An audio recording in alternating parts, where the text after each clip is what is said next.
Mana joylarga chiqqanda o'rganganimizda shu ayrim bular davlat dasturi asosida sekin-sekin boyaga invest dasturiga tushgan maktablar etapni remont qilib ketyapti. Biz kuzatganda ayrim maktablarda filiallar bor. Aytaylik bitta maktabda 3 ta 4 ta filial borda. O'sha maktablarda 3 ta filial remont qilganda qolgan 2 ta filial umuman remont ham qilinmagan, dasturga ham tushmagan. Men bir-ikki marta xatam chiqardim o'sha maktabgacha maktab ta'lim vazirligiga. Yo'q, dasturga ko'zi tutilmagan deb javob kelyapti. Yaxshi bo'lardi-ku, u joyga chiqib, joylardagi mas'ullarga aytib, borib o'rganib. Sabab men o'zim ko'zim bilan ko'raman, 80-yil hashar yo'li bilan qurilgan maktabda bolalar o'qiyapti. Biz ham o'sha loyidan qurilgan maktabda o'qiganmiz, 40 yil oldin. Hozir endi 40 yil oldin emas shekilli.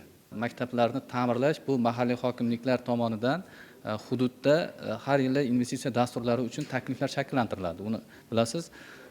Va o'sha shakllantirish jarayonida albatta bizning ham ishtirokimiz va bizning ham fikrimiz inobatga olinadi. Lekin dastlab hududni egasi sifatida hududni yaxshi biladi degan ma'noda tuman hokimliklaridan, viloyat hokimligidan, keyin oxiri bu respublikaga chiqib keladi. Lekin siz aytgan masalani albatta nazoratga olib, Surxondaryo viloyatida o'sha manzilli qilib, xattingizni ham hozir ko'tartirib ko'ramiz. U masalan kelgan taklif bizga qiziqmasligi yo boshqa uchun emas. Hozir o'sha dasturda yo'q bo'lsa, uni imkoni yo'q narsa.